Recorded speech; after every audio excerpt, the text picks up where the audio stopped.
Following the conquest of Manchuria, Japanese national fervor runs high.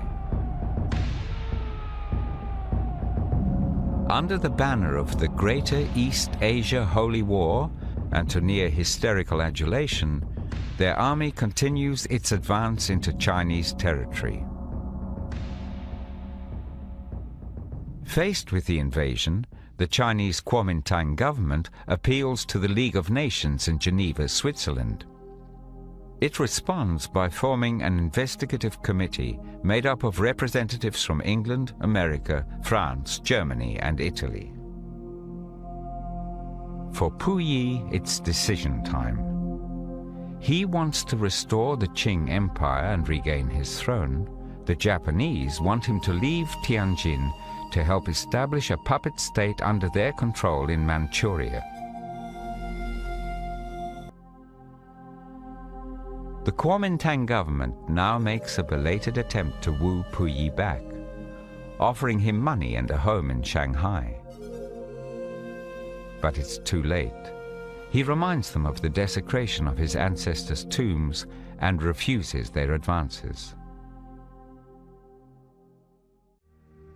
In November 1931, Puyi hides himself in the back of a car and secretly leaves Tianjin under cover of night.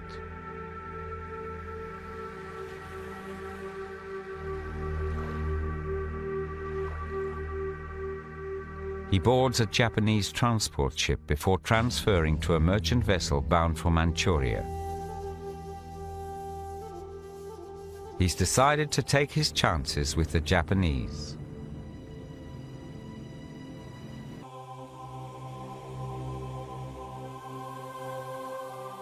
Three months pass in Lushun, and there's still no visit from the Japanese Colonel Itagaki. Puyi considers returning to Tianjin and writes to Itagaki giving 12 reasons why it is imperative that he become emperor, otherwise he'll leave. At this time, I did not care how many Manchurian people died, how the Japanese would rule this settlement, how many soldiers they would station here, what ore they were mining. What I cared about was regaining my throne. I wanted them to recognize me as emperor. If not for this, why would I have come all this way? If I wasn't going to be emperor, my existence would be pointless. While Puyi cools his heels in Lushun, the Japanese set up a committee to decide on the details of the proposed new state.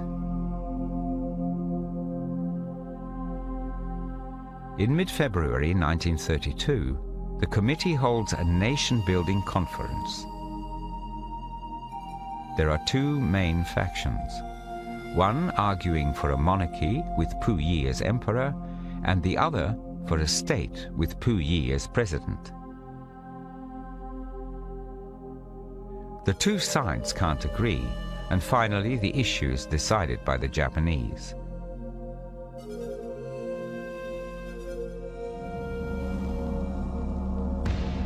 The committee emerges to issue a declaration of independence, announcing Manchuria's separation from China.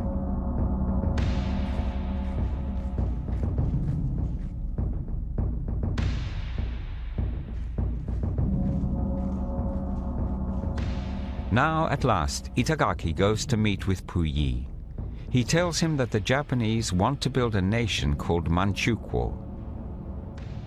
This nation would include 5 major tribes: the Manchu, Han, Mongols, Japanese, and Koreans. He shows Puyi the flag of the new Manchukuo and a pre-prepared declaration of the people of Manchukuo. He informs him that the committee has voted for Puyi to be the new nation's leader. He'll be its head of state. But Puyi isn't happy. What about the Qing Empire and his emperorship? Itagaki assures him that in due course a law will be passed to restore the monarchy. His role as head of state will just be temporary. Furthermore, If Puyi does not accept their terms, they will deem him hostile and treat him as an enemy. It's an ultimatum, and Puyi realizes he has no choice. Reluctantly, he accepts the offer.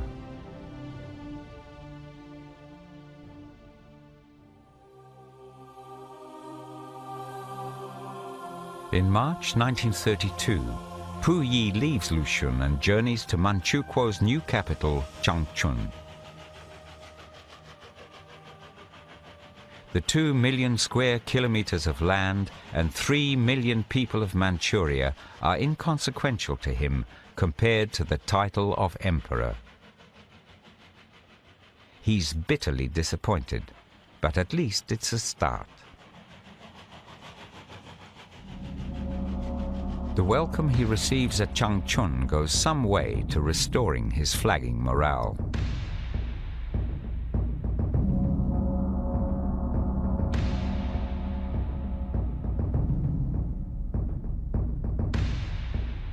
Behind the scenes, the Japanese have ensured a good turnout.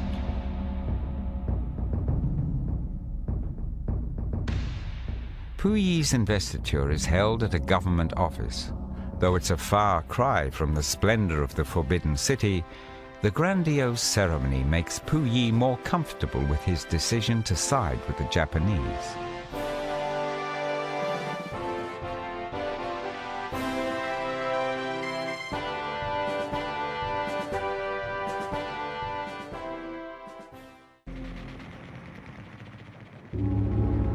Despite continuing Japanese encroachment on Chinese territory, Chiang Kai-shek and his Kuomintang government are distracted by their obsession to defeat the growing power of a new threat that has been gaining in strength since 1921.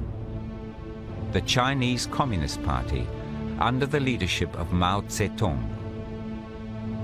In 1931, the Kuomintang sign a ceasefire agreement with the Japanese army and declare several provinces non-military zones.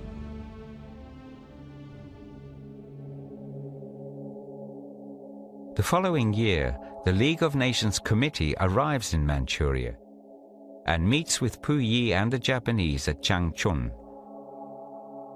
Later, British representative Lord Lytton announces their findings. The Japanese occupation of this large part of China was not justified on the ground of self-defense, and that the new state which had been set up was a Japanese protectorate rather than a genuine case of Manchurian self-determination. The League proposes an international intervention plan for Manchuria. Japan's ambassador addresses the delegates to voice his government's vehement opposition. It is a matter of common knowledge that Japan's policy is fundamentally inspired by a genuine desire to guarantee peace in the Far East and to contribute to the maintenance of peace throughout the world. Japan, however, finds it impossible to accept the report adopted by the Assembly.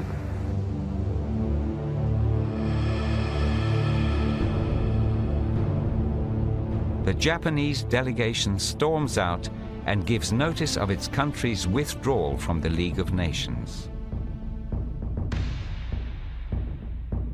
Qing supporters seize the moment to mount a campaign for restoration of the monarchy.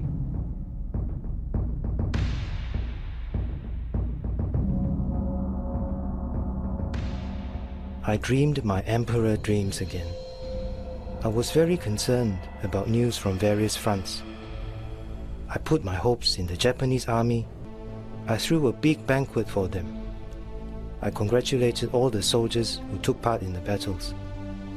I wished them continuing good luck on greater endeavors.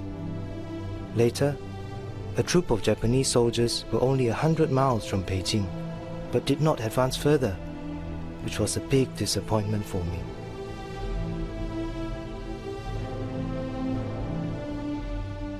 To bolster the legitimacy of their actions in China, the Japanese now decide to upgrade Puyi's international profile. In October 1933, they inform him that the Japanese government will now recognize him as emperor. Puyi is elated. The day that he has hoped for years has finally come. The first thing he thinks of is what he'll wear. Previous Emperor Guangxu's ceremonial robes have been kept, but the Japanese tell Puyi he's only Emperor of Manchuria, so he can't wear the Qing robes. He must wear a military uniform they've designed. After a heated argument, they compromise. At dawn on the 1st of March 1934, Puyi celebrates his coronation in full Qing regalia.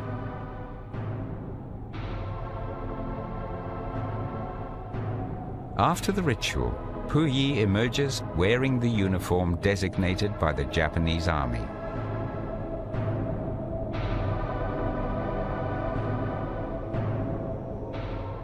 So finally, after a roller coaster ride of events and emotions, Puyi realizes his dream.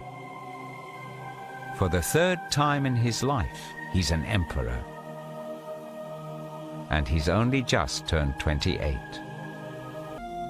I am one in spirit with His Majesty of Japan. All my people should also share my spirit and be united with our ally in heart and mind.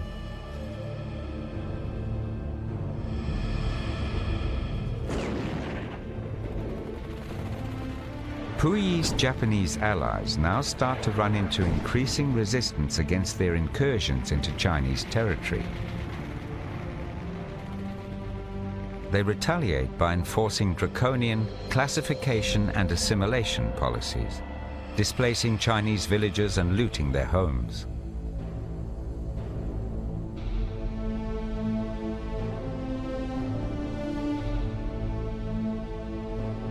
Large numbers of civilians are brutally massacred, and a network of concentration camps constructed.